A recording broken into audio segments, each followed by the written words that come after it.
Hello दोस्तों, welcome to my channel Nitika study point. और आज का हमारा टॉपिक है प्रोटीन। हमने अपने पिछली वीडियो में जाना कि हमें अपने भोजन से कौन कौन से आवश्यक जो न्यूट्रिएंट हैं वो प्राप्त होते हैं, और हमने अपनी पिछली वीडियो में कार्बोहाइड्रेट के बारे में पूरी जानकारी प्राप्त कर ली। आज हम देखेंगे कि प्रोटीन क्या होते हैं। यदि आप कार्बोहाइड्रेट के बारे में जानना चाहते हैं तो आप लिंक डिस्क्रिप्शन बॉक्स में देख सकते हैं। दोस्तों, प्रोटीन जो होता है वो अत्यंत जटिल नाइट्रोजन युक्त पदार्थ है जिसकी रचना लगभग 20 अमीनो अम्लों से हुई है। और यहाँ पे हम देखते हैं तो ये अमीनो अम्ल शरीर के उचित पोषण के लिए बहुत ही आवश्यक होते हैं। प्रोटीन शब्द का सर्वप्रथम जो प्रयोग है उसे बर्जीलियस के द्वारा 1938 ईस्वी में किया गया था। प्रोटीन मानव शरीर का केवल संरचनात्मक पदार्थ ही नहीं है, यह अन्य जो प्रकार्यों हैं उसको भी संपन्न करता है। यहाँ पे यदि हम देखें तो जो मनुष्य का शरीर है उसका लगभग 15% जो भाग है वो प्रोटीन का बना हुआ होता है। प्रोटीन हमारे शरीर की वृद्धि के लिए और शरीर में होने वाले अन्य जो क्रियाएं हैं उसके लिए बहुत ही आवश्यक होता है।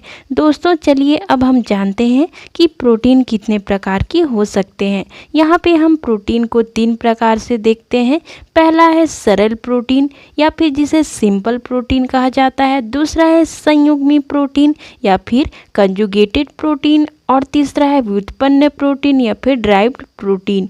यदि हम सरल प्रोटीन की बात करें तो ऐसा प्रोटीन जो केवल अमीनो अम्लों से बने होते हैं सरल प्रोटीन कहलाते हैं, जैसे कि एल्बुमिन, ग्लोब्यूमिन आदि। यहाँ पे यदि हम संयुग्मी प्रोटीन की बात करें तो ऐसा प्रोटीन जिनका संयोजन प्रोटीन के अतिरिक्त अन्य किसी अणु से भी रहता है संयुग्मी प्रोटीन कहलाता है।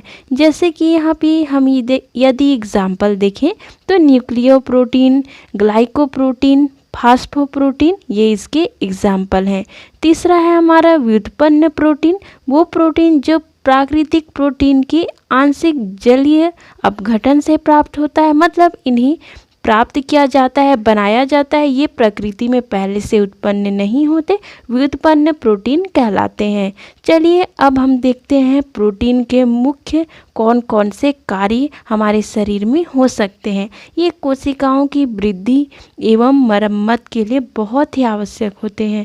जो हमारा शरीर है उसमें जो सेल पाए जाते हैं उनका जो ग्रोथ अच्छे से हो और साथ ही यदि हमारी जो सेल है उसमें यदि कुछ गड़बड़ी हो जाए, वो नष्ट होने लगे, तो उनकी मरम्मत के लिए भी ये आवश्यक होते हैं।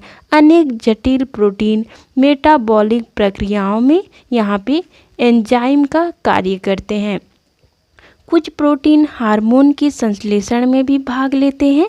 हीमोग्लोबिन के रूप में यह शरीर में गैसीय संवहन का कार्य करता है। देखिए, हीमोग्लोबिन रक्त में पाया जाता है और ये एक प्रकार का प्रोटीन है जो कि यहाँ पे गैसीय संवहन में कार्य करता है। यह एंटीबॉडी के रूप में शरीर की सुरक्षा करता है। यदि हम देखते हैं कि प्रोटीन की यहाँ पे अब सोर्स कौन कौन से हो सकते हैं, तो प्रोटीन के मुख्य सोर्स यहाँ पे दूध, अंडा, बादाम, दाल। यहाँ पे यदि हम देखें जो दाल होते हैं हम जो खाते हैं, बहुत सारे इनमें दाल आएंगे, मूंग, अरहर, सोयाबीन, जितने प्रकार के भी दाल से या फिर लेग्यूम्स हैं उनमें प्रोटीन प्रचुर मात्रा में पाई जाती है। यहाँ पे सोयाबीन में भी बहुत सारा प्रोटीन पाया जाता है। पनीर, डेयरी प्रोडक्ट जो हैं, दूध से बनी हुई चीज़ें, उनमें भी प्रोटीन प्रचुर मात्रा में पाई जाती है। यहाँ पे अन्य विकल्प है मांस, मछली, अंडे की जर्दी, ये प्रोटीन के स्रोत हो सकते हैं। यदि हम यहाँ पे देखें कि प्रोटीन से कौन कौन से रोग हो सकते हैं, मतलब कि प्रोटीन की कमी से यहाँ पे किसी भी मनुष्य को कौन कौन से रोग यहाँ उत्पन्न हो सकते हैं, तो यहाँ पे मुख्यतः 2 प्रकार की जो हैं वो दिखाई देते हैं। ये शिशुओं या फिर बच्चों में होने वाला रोग है। पहला है सूखा रोग या फिर जिसे मरस्मस कहा जाता है, और सेकेंड है क्वासी ओरकर। चलिए अब देखते हैं इन दोनों रोग के बारे में, क्वासियोरकर और मरस्मस के बारे में। तो यहाँ यदि हम क्वासियोरकर के बारे में बात करें तो इसमें क्या होता है कि जो बच्चा होता है, ये मुख्यतः देखिए बच्चों में होता है, तो यहाँ बच्चों को प्रोटीन की कमी हो जाती है। कार्बोहाइड्रेट की पर्याप्त मात्रा तो बच्चों को दी जाती है, पर इनमें जब प्रोटीन की कमी हो जाए, उनकी डाइट में उन्हें प्रोटीन अच्छे से ना मिले, तो यहाँ पे क्वासियोरकर रोग हो जाता है।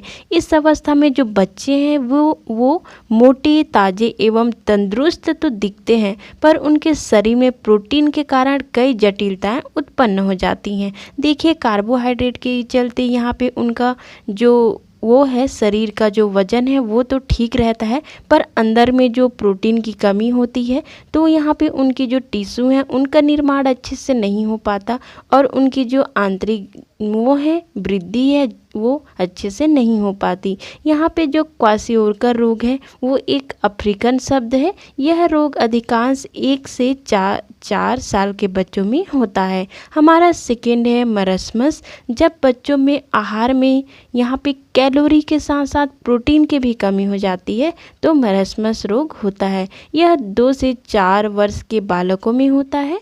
इसमें यदि हम देखें कि जो मरस्मस है उसमें कौन कौन से इसमें लक्षण बच्चों में दिखाई देंगे, तो यहाँ शरीर में सूजन, वजन में कमी आएगी, भूख ना लगना, अतिसार, दांत की संरचना एवं जो बनावट होती है वो खराब होते जाती है।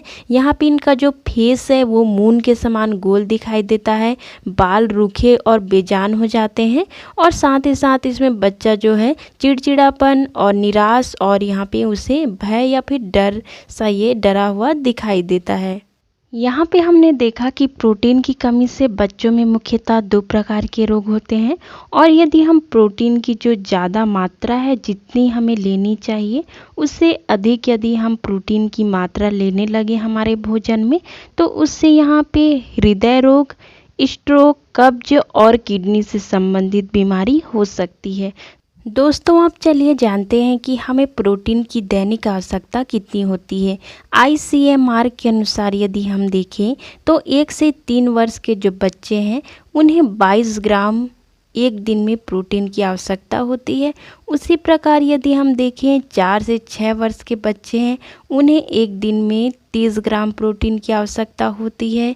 यदि हम यहाँ पे 10 से 12 वर्ष के जो लड़के हैं उनका यदि देखते हैं प्रोटीन की दैनिक आवश्यकता कितनी है तो 54 ग्राम होगी, और उसी एज में मतलब कि यहाँ पे 10 से 12 वर्ष की जो लड़कियां हैं उन्हें 57 जो ग्राम है उसकी प्रोटीन की दैनिक आवश्यकता होती है। यहाँ पे 13 से 15 वर्ष की उम्र की बात करें तो 13 से 15 वर्ष की जो लड़का है उसे 70 ग्राम और लड़की को 65 ग्राम प्रोटीन की दैनिक आवश्यकता की ज़रूरत है।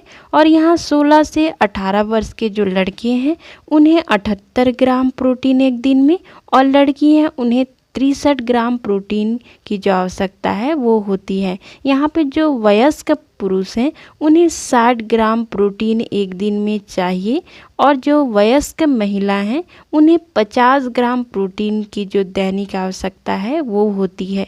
यहाँ पे जो प्रेग्नेंट महिला होती हैं या फिर गर्भवती महिला होती हैं उन्हें देखें तो 65 ग्राम प्रोटीन की आवश्यकता होगी एक दिन में। जो लैक्टेटिंग मदर होती हैं या फिर ऐसी मदर्स हैं जो अपने बच्चों को दूध पिलाती हैं उन्हें यहाँ पे 75 से 68 ग्राम प्रोटीन की आवश्यकता होगी एक दिन में। तो दोस्तों यहाँ पे हमने देखा कि प्रोटीन क्या होता है, इसके कितने प्रकार हैं, इसके सोर्स कौन कौन से होते हैं, इसके कार्य क्या हैं, और प्रोटीन की जो दैनिक आवश्यकता है वो किस प्रकार है। अब हम अपने अगले वीडियो में जानेंगे दूसरे जो हमारे यहाँ पे न्यूट्रिएंट हैं जो कि हैं फैट्स, और यहाँ पे हो जाएगा मिनरल और विटामिन्स। यहाँ पे मैं वीडियो बनाते हुए जो लिंक है डिस्क्रिप्शन बॉक्स में देते जाऊँगी, सभी जो न्यूट्रिएंट है उनका आप वहाँ पे चेक करते रहिए। यदि आपको मेरा ये वीडियो अच्छा लगा तो लाइक कीजिए, अगर नए व्यूअर हैं तो सब्सक्राइब कीजिए चैनल, और हाँ बेल आइकन ज़रूर प्रेस कीजिए ताकि मैं जब भी वीडियो अपलोड करूँ आपको नोटिफिकेशन मिल जाए और आप उसे देख पाएँ। Thank you for watching.